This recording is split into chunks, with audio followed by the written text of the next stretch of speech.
What is going on, everyone? We are back in our Bears franchise in Madden 17, and we are going to waste no time getting into this episode. It is a very big episode, and right off the bat, I'll tell you, I have made a trade for a running back. Now, I did see the comments left on the last episode suggesting that we leave Howard the starter and we upgrade the offensive line. I have seen those. I'm not ignoring that, but it's not as easy to upgrade our offensive line, which I'll show in a second isn't actually that bad of an offensive line. I thought ultimately we needed to upgrade our running back if we were really going to make a push this season.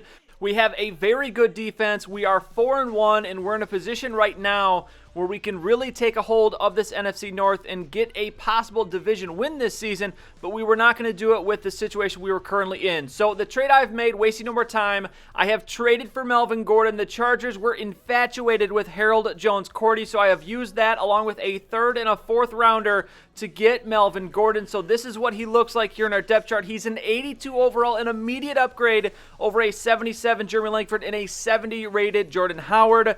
And of course, I need to mention, looking at the depth chart right now, another big reason for making a trade is that our rookie quarterback, Zach Dudley, with the running backs we had, we were throwing the ball way too much with him. He's got 8 interceptions with 8 touchdowns this year. He's throwing the ball over 40 times a game. That is not going to hold up all season. We are not going to end up with just one loss at the end of the year with him throwing the ball that much as a rookie. So we had to upgrade running back. We had the opportunity. The Chargers were interested in Jones-Cordy, so we take that as an opportunity to go after Melvin Gordon, who lost his starting spot. And this is now where we sit. Now, this is not the only move I made. We had another injury to Kevin White this time last week, so we are down 2 wide receivers. So I put Kenyon Drake on the IR. I also released an offensive lineman that I'll show you in a second, and then I signed Curtis Drummond. We had him in the preseason. We bring him back to replace Jones-Cordy. And then Lyndon Singletary, I signed off the practice squad. And with that open spot, I bring back in Adiahambo, I think is how you say his name. That was the third right guard I had on the roster. He wasn't playing, no playing time at all, so we released him. He's now in the practice squad, and this is what the situation looks like now. Curtis Drummond there backing up at strong safety. I'm going to continue to look to see if we can get any better backup at strong safety because he is only 69 overall. But then looking at the wide receiver situation, Alonzo Russell backing up Brandon Coleman, who's now starting. Daniel Braverman, after the huge game he had last week, I upgraded him. He's now a 73 as a wide receiver number 3.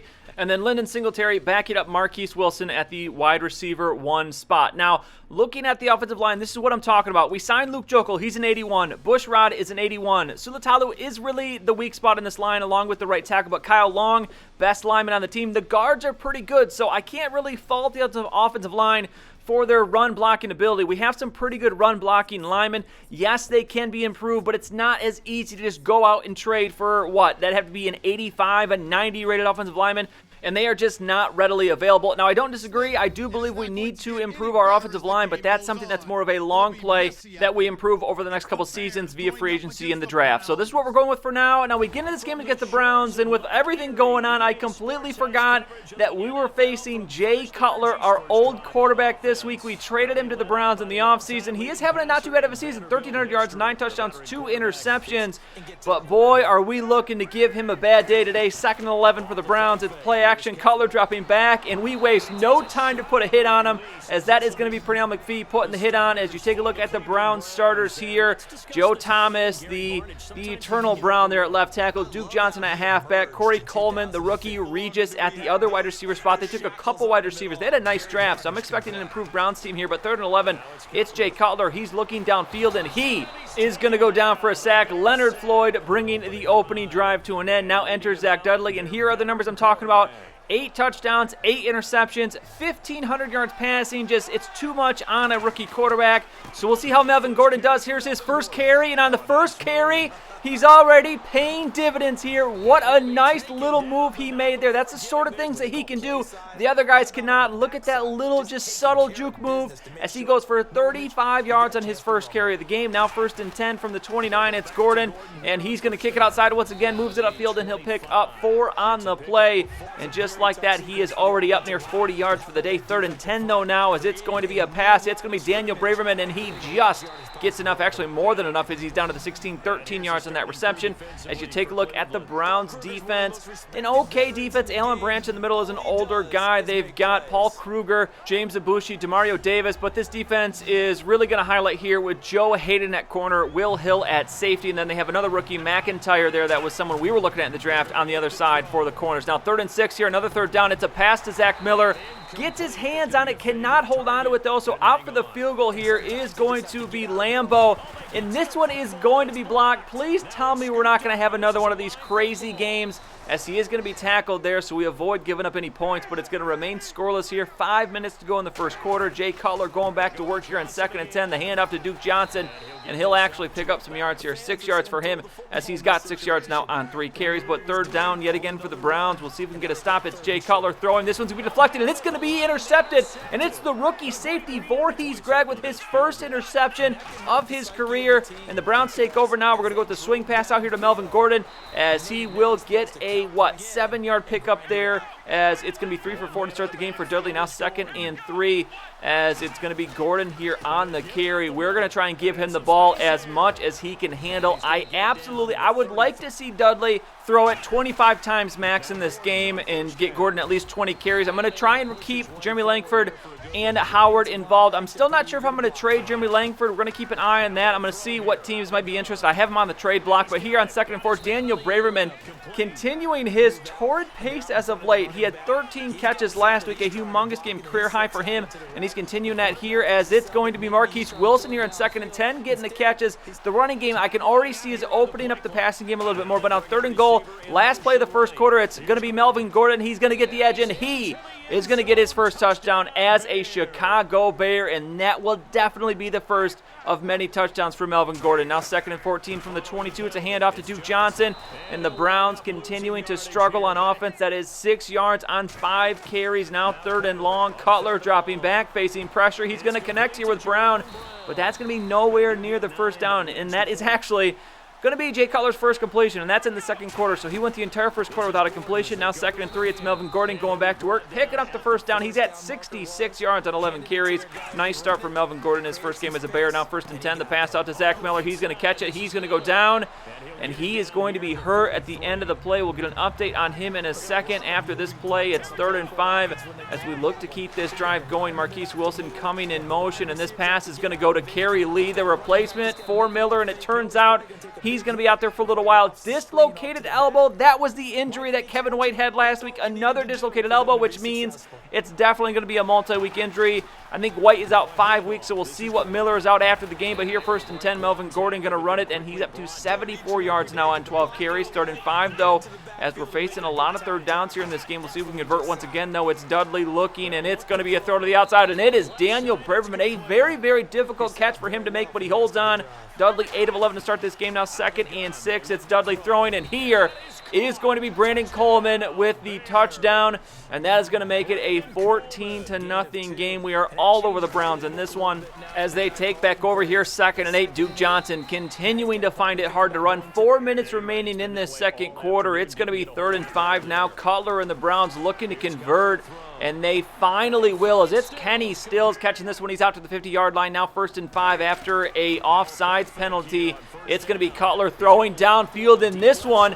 Nice defense from Voorhees Gregg. This kid is having himself a game today. Now 2nd and 5. It's Cutler, and he is going to go down with another sack. Leonard Floyd, his 2nd sack of the game, as he is all over the backfield in this game. Now 3rd and 13 with 2:24 to go in the second quarter. Cutler going to throw downfield in this one. A bad throw, and Voorhees Gregg, the rookie, not only his first interception this season, he's going to pick up 2 in this game, as it's now 2nd and 9 for the Bears, looking to pile it on here in this first half. Melvin Gordon with the reception. He's going to pick up the first down.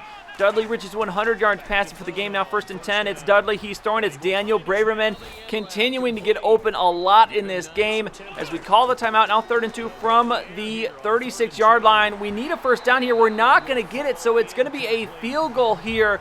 And out to kick this 53-yarder is Lambo. We have a little bit of wind in our back. It's really going right to left. Let's see if we can connect on this one. It's going to be up, and it is just going to be good through the uprights, and it's going to be a 17-0 game going into halftime. And this was, an absolutely dominant first half on both sides of the ball. So we go back to it here in the third quarter. It's going to be Dudley throwing out to Brandon Coleman as he'll pick up a first down out of bounds at the 45. Dudley up to 120 yards passing. Now second and 7. It's going to be Gordon taking a carry. He goes down, and you got to be kidding me. He's hurt on the play. Please do not tell me he has got a serious injury. That would be absolutely awful after we trade for him. Flag on the play here as it's 3rd and 8. This is going to be holding, which the Browns will decline, but we don't care. We just need to know what's going on with our running back. Please do not tell me this is a serious injury, and it is going to be a bruised sternum. He will not return for this game, but he should be okay. Bruised sternum does not sound like a multi-week injury, and that is a huge sigh of relief. This game is pretty much in hand. I don't see us losing this game, so I'm okay with that. Melvin Gordon, he didn't get to 100 yards, but still, that is a little bit worrisome. I thought he was a pretty durable guy. Hopefully that does not mean more injuries to come, but 3rd and 11, the Browns not going to pick up the first down, not even close, as they try to run a halfback draw for that one. But 1st and 10, Jeremy Langford now in the game as he will get some work along with Jordan Howard. We'll see if we can kind of display Jeremy Langford for the rest of the league, see if we can get any teams interested. But 2nd and 2, now it's going to be Dudley looking. We got a receiver open. It's Brandon Coleman, and he's looking for touchdown number 2, and he's going to pick it up, and that is going to be 24-0.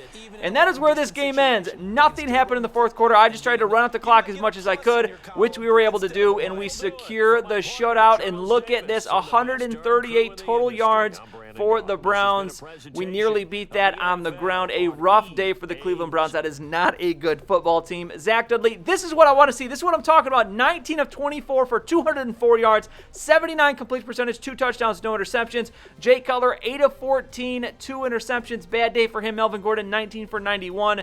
Duke Johnson, 16 for 35. Howard goes 6 for 27. He has himself a pretty good day. I think I'm just going to make Jordan Howard the backup. I did have Langford as the backup, but I realized we need to give more playing time to Howard since he is more of a future than Langford. Brandon Coleman goes 4 of 82 for 2 touchdowns. Braverman, 9 for 74, no touchdowns though. Barnage goes for 57. Regis for 45. Kenny Stills, 1 catch for 20 yards. Melvin Gordon did get 16, so he does go over 100 total yards. And then on defense, it's Gregg and McPhee with 7 tackles. 2 tackles for loss for Voorhees, Gregg, McPhee, Davis, and Kirksey. And then sacks, 2 for Leonard Floyd, 1 for Hicks, and half for Rudd and McPhee. And then the interceptions, 2 from Voorhees Gregg. What a game for this rookie, and that's where we're going to stop here for MVP. I'm giving it to Voorhees Gregg for Week 6. Could have been Melvin Gordon if he played the whole game, or maybe Brandon Coleman. So if you disagree, let me know in the comments down below who you feel was MVP, but I'm giving it to Voorhees Gregg for this week. Now, out of the game, and the most important thing here is who we don't see. Melvin Gordon is not on this list, so he's going to be okay, but Zach Miller is going to be out 5 weeks, so the same injury as Kevin White, same length of time. He's back in 4 weeks, but yet again, now our third best target, our top 3 receivers are out with injuries, so I'm going to have to make another move. I've got to bring in another tight end. I'm going to look and see at free agency, see if we can steal a tight end off practice squad. I think there's quite a few pretty good tight ends on other teams' practice squads. So I'm going to look around the league, see who I can find. I'm not sure what other move I'm going to make because I'm not going to put any of those 3 guys on IR because they're going to be back fairly soon. So going to have to figure out what we're going to do there, but a move is going to be made. I'll let you know what move I make before we play our next game, which is going to be against the Vikings. We got this game, then a game next week, and then we have our bye. So we have a chance to go into our bye looking very, very good in the NFC North. So a lot going on here. Let me know in the comments down below what you think of the Melvin Gordon trade. I think some of you might not like the trade, but ultimately, and especially what I could see in playing that game, it's night and day with Melvin Gordon. I think he is going to be huge for us, a huge upgrade for us. He's going to make this team much better, most importantly because it's going to mean we do not have to rely as much on our quarterback, Zach Dudley. Now, also, I am curious, what do you think we should do with Jeremy Langford? Should I trade him? I think the Colts need a running back, so that is one team we could try and trade him for. We could trade him for a draft pick. Probably, I don't think there's anybody on the Colts that I would want back, so it would probably just be a mid-round pick. So do we trade him or do we hold on to him? Let me know what you think we should do in the comments down below. There's quite a few running backs on free agency that we could pick up to make our third running back, so I'm not too worried about that. Just wondering if we should try and get as much value as we can out of Langford right now. So let me know what you think. Otherwise, that is it for this one. If you enjoyed the episode, please go ahead and give it a like. I'd really appreciate it. And subscribe to see any future videos that I make. As always, thank you for watching, and I'll see you next time.